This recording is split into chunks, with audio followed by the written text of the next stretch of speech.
उसी प्रोग्राम का दूसरा हिस्सा। यहाँ के शागिर्दों में शांति, अंजलि, रीता और कोठारी पहले वो रीता गंगोली और ईशा भटनागर। अच्छा, हाँ पूछा बहुत अच्छा, खूबसूरत आवाज अच्छी तरह से गाती है। मगर जाहिर है घर देखने के बाद घर और गाना दोनों एक साथ नहीं चल सकता। कोई जाए तो बस वो पूरी जिंदगी और दोस्त लड़के हैं। आप बड़ा अजीब सवाल है कि अपने शागिर्दों में ये कहना जो फिक्र है ये कम है, बड़ा मुश्किल होता है। लेकिन फिर भी अगर आप कुछ कह सकती हैं कि किसमें कौन सी क्वालिटी ज्यादा है? मेरा ख्याल है और मुझे खुदा के साथ से उम्मीद है कि इंशाल्लाह अंजलि बहुत अच्छा गाएगी। Menschen John Gudazem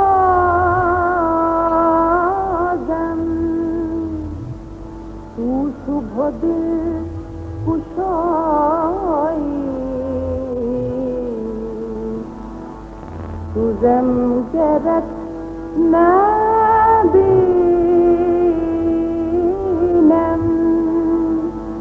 Mirem Çuruk Numoy Menschen John Gudazem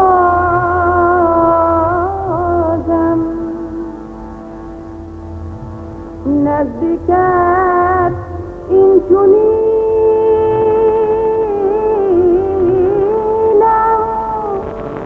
Duran çunançe guptem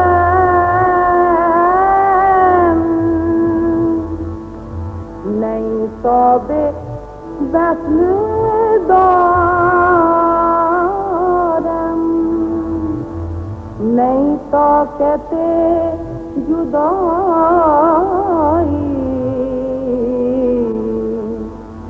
من شمع جان گدازم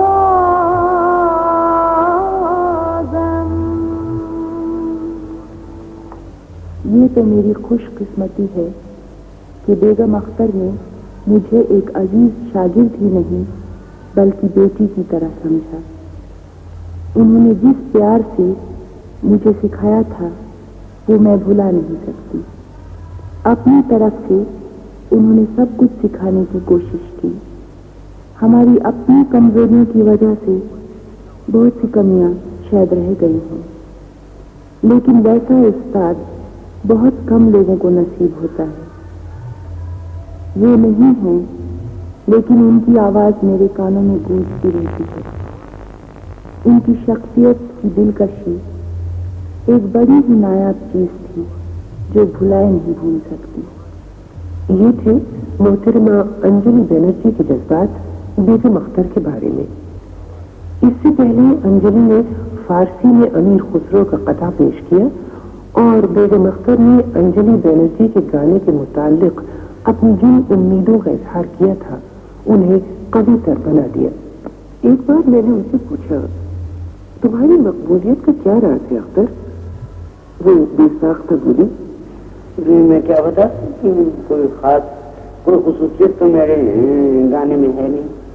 مجھے موسیقی سے بچپن سے لگا رہا یہ تو یقینی۔ جی ہاں، اور مجھے شوق کی حد تک بلکہ عشق کی حد تک۔ اچھا یہ بتائیے کہ آپ کو باہر کے ملکوں میں جانے کا اتفاق ہوا؟ جی ہاں۔ تو آپ کہاں کہاں گئی ہیں؟ ماسکو گئی ہیں جی، تاشکند، سمرقند، بخارا۔ وہاں آپ نے ہماری ہندوستانی غزلوں میں فارسی غزلیں، وہاں بخارا میں میں نے ایک چیز محسوس کی جس میں وہاں لوگوں نے کہا کہ وہاں فارسی غزلیں گائیے گا، فارسی غزل میں نے شروع کی۔ تو جانی کی ایک نعت ہے، نسیمہ جانب بتا جگر کن، کیا آپ نے گا کے سنا دیجیے؟ پہلے یہ واقعہ سنیں جی، اس کے آگے سناتی ہوں بس۔ ہوا یہ کہ میں نے شروع کی نعت اور مجمع ہوگا کم از کم 15,000 آدمی اور سب وہاں کے جن کو ہماری زبان سے یا ہماری واقعیت میں کوئی. تو آج یقین مانیے گا کہ مجھے یہ معلوم ہوتا تھا کہ میرا جی یہ چاہتا تھا کہ کاش میں 2 گھنٹے بیٹھ کے گاؤں گا. اتنی اچھی طرح ہم لوگوں نے سنا. اور جس وقت نعت میں نے شروع کی تو ایک لیڈی تھی جنہوں نے اپنا سر ڈھانک لیا. مجھے اتنی خوشی ہوئی ہے واقعی ان کی کوئی حد نہیں. مجھے میرے آنکھوں میں آنسو آ گیا. آخر مجھے بھی سر ڈھانک کے جانا پڑا نعت. وہ نعت پوری تو یاد نہیں بس اتنا مصرا یاد ہے میں آپ کو سنا دیتی ہوں.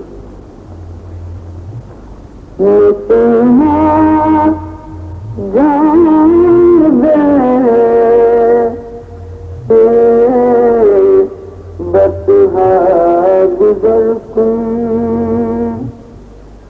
نسیمہ جان دے بس گزر کن یہ احوال محمد را خبر کن. اکثر میرا افغانستان جانا ہوا. 2 مرتبہ گئی افغانستان. پاکستان گئی جدے میں عرب میں میں نے ریکارڈنگ کی ریڈیو میں. محترمہ مادھوری مٹو اور محترمہ شیلا دھر کو بیگم اختر کی موسیقی سننے, ان سے ملتے رہنے اور انہیں قریب سے دیکھنے اور سمجھنے کے بہت مواقع ملتے رہے. مادھوری جی, بیگم اختر کے استاد آپ کے استاد تھے نا؟ یہاں استاد عبدالوحید خان کرانے والے جو تھے مجھے بھی ان کی تعلیم ہوئی, لیکن پہلے وہ بیگم اختر کو سکھا چکے تھے. ان کی تو خیال گائکی تھی خان صاحب عبدالوحید خان کی. جی ہاں. تو آپ کچھ بتائیں گے کس طرح سے انہوں نے اس کو غزل میں اور لائٹ میوزک میں استعمال کیا؟ دیکھیے شیلا جی, آپ نے ان کا بچپن کا گانا سنا ہوگا بیگم اختر کا.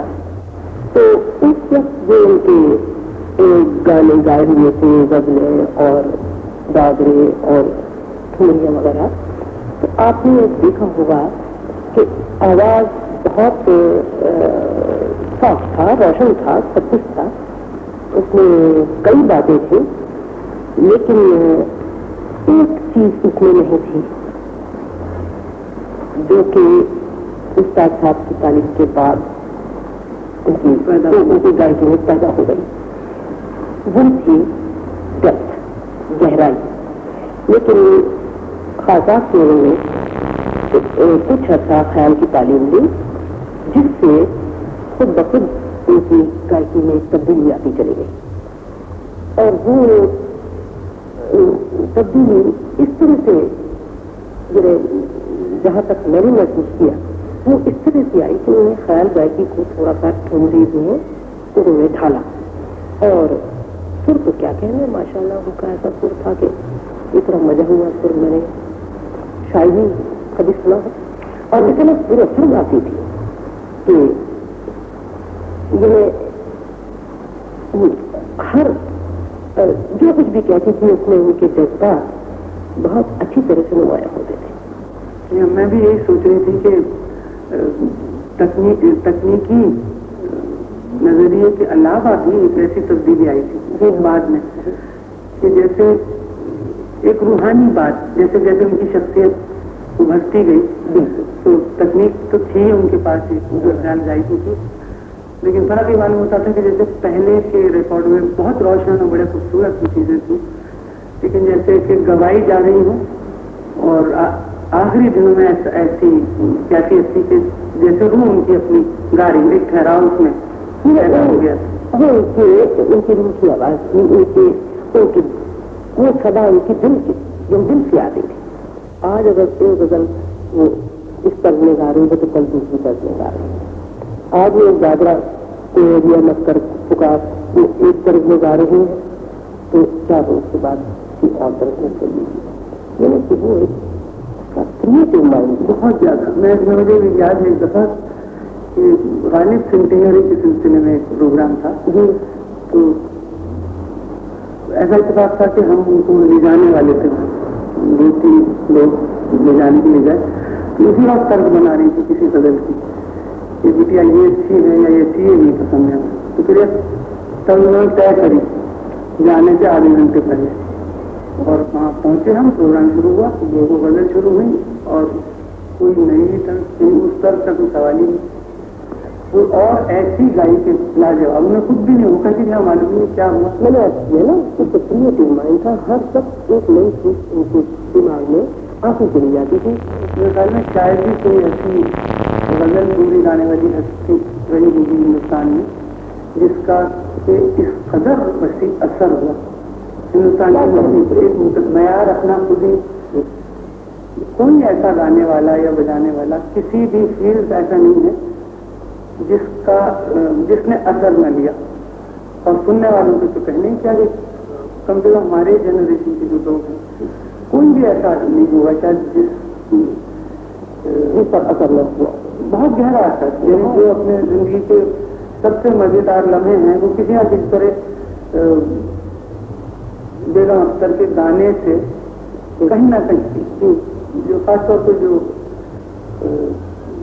गाना बजाने को प्यार करने वाली शख्सियत हैं, उसे बहुत ही बड़ा असर था। और मजाक करनी सीखी नहीं थी और बहुत जिंदा भी मतलब बहुत, और हंसती तो ऐसे थी कि उनके साथ हंसने में जो मजा आता था हमें तो बहुत कम वैसा आया। मुझे याद है कि एक दफा ऐवान गालिब पर जब हॉल बना नहीं था, लाइब्रेरी में एक फंक्शन हुआ जिसमें गजलकारी थी, बस के दुश्वार है हर शाम का आसाम होना। बहुत पास लोग बैठे थे, और दिल्ली में जैसे कि ऐसे फंक्शन होते हैं कि बहुत सी सोसाइटी लेडीज भी आती हैं और हमेशा लेट आती हैं, किसी पार्टी में जाती हैं, कहीं जाती हैं, वो तो फैशन ऐसे भी लोग थे ना, और शायरी पसंद करने वाले, बड़े ध्यान से सुनने वाले, मौलाना किस्म के लोग भी थे। तो एक दाढ़ी वाले साहब बैठे थे सामने की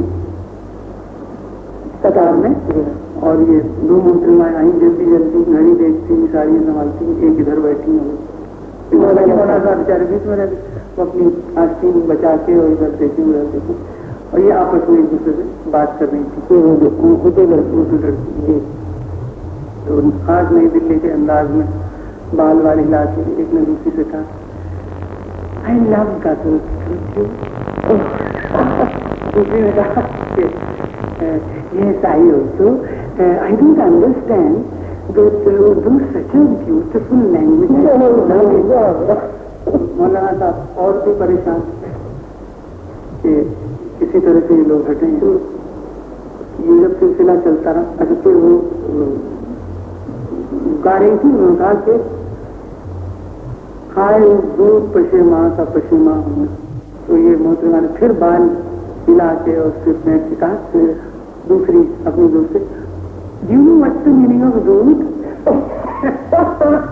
मौलाना साहब बिल्कुल आपे से बाहर होके हस्ती ने संभाल के आंखें निकाल के बोले कि पशेमा के तो आप समझ गई होंगी, जो दूसरे बहुत अच्छे। ये सारी बात उन्होंने सुनी और वो खिलखिला के हंसी हैं और खत्म हुई गजल। उसके बाद वो कभी ये गजल नहीं गा सकती, वो आखिरी मौका था और उन्हें बेहद पसंद थी, हमें भी थी, बड़ी फरमाइश हुआ कि उनको वो किस्सा याद आ वो कहती थी वो याद आ जाता था, अब वो घट्टा लगा के और उसका लगा के हंस। अपनी जिंदगी के आखिरी 2-3 वर्षों में मूसीकी से उनका लगाव जुनून की हद तक पहुंच गया था।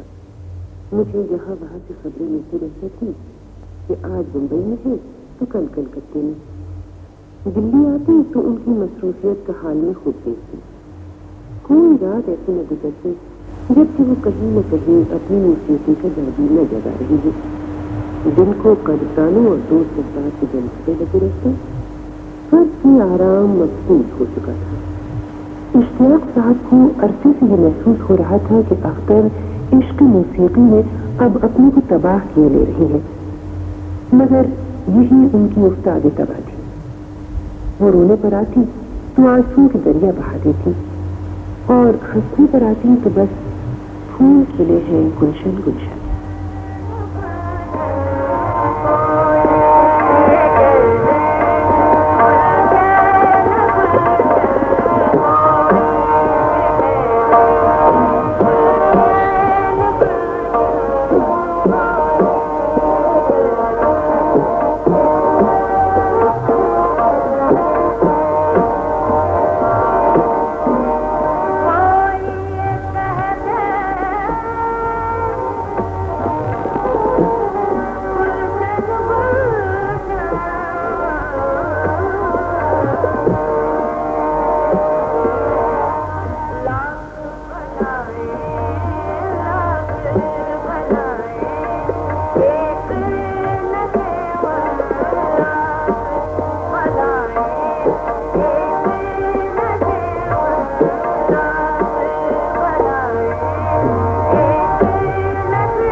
میں پوری تقریر تو کرنے سے رہا، لیکن یہ کہ اس کے متعلق میں ایک شعر آپ کو سنانا چاہتا ہوں. وہ یہ ہے کہ بڑی خوشی تھی ہمیں آشیاں بنانے کی، بنا چکے تو نظر لگ گئی زمانے کی. میں نے ایک دو بار کہا بھی کہ اختر آخر تم اتنا اپنے کو کیوں تھکاتی ہو، اب ذرا آہستہ حرام پر عمل کرو. جسمانی طاقت ایک محدود حد تک ساتھ دے سکتی ہے. وہ اپنی مخصوص ادا سے ہنسنا شروع کر دیتی اور پھر وعدہ کرتی کہ اچھا دیدی اب میں آپ کے کہنے پر عمل کروں گی. مگر یہ سب باتیں ہی باتیں تھیں، انہوں نے کیا وہی جو وہ چاہتی تھی. مرنے سے چند دن پہلے بیگم اخت محفل میں سامعین سے یہ کہہ کر مخاطب ہوئی کہ آج سب سے پہلے میں اپنی پسند سے ایک خبر پیش کرتی ہوں.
का तकाजा ये रहता था कि जिस वक्त जो बात चाहे वो हो जाए।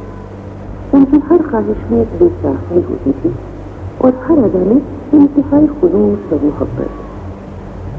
जिससे मोहब्बत करती थी वहाँ वो हुदूद की पाबंद नहीं थी। जिस वक्त स्टेज पर अपनी मौसीकी पेश करती होती तो उसमें अपना सारा वजूद सुने देती थी और ऐसा महसूस होता था कि सामईन और बेगम अख्तर दोनों यकजान हो गए हैं। न कोई बंदा रहा और न कोई बंदा नवाज का समा होता था और वो इस कैफियत को अपनी वफा और खुलूस के सहारे घंटों कायम रख सकती थी। तो हम पब्लिक को ज्यादा तरजीह देते हैं अपने गाने से और मेरा ख्याल है कि आर्टिस्ट को आवाम के साथ मिलकर जरूर चलना चाहिए। इसकी कामयाबी इसी में है।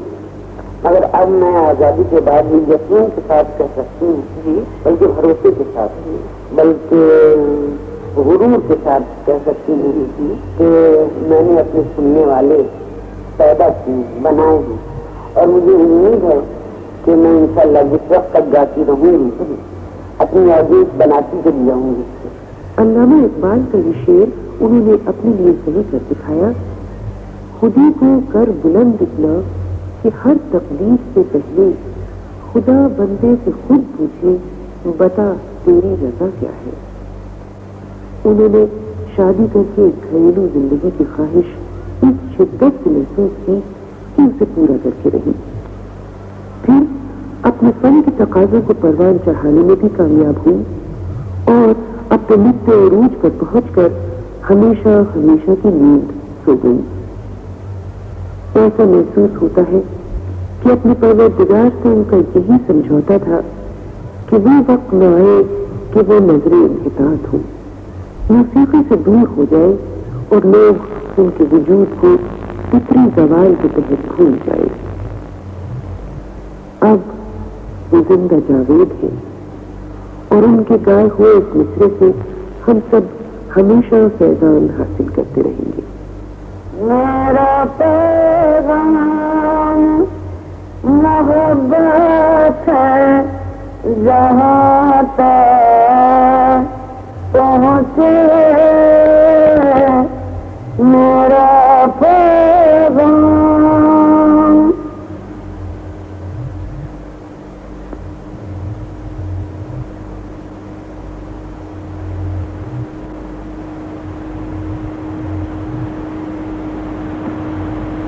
अभ्यास बज़्म मौसीकी में मरहूमा बेगम अख्तर की बरसी के मौके पर एक खुसूसी प्रोग्राम सुन रहे थे। रूह गजल बेगम अख्तर की याद में।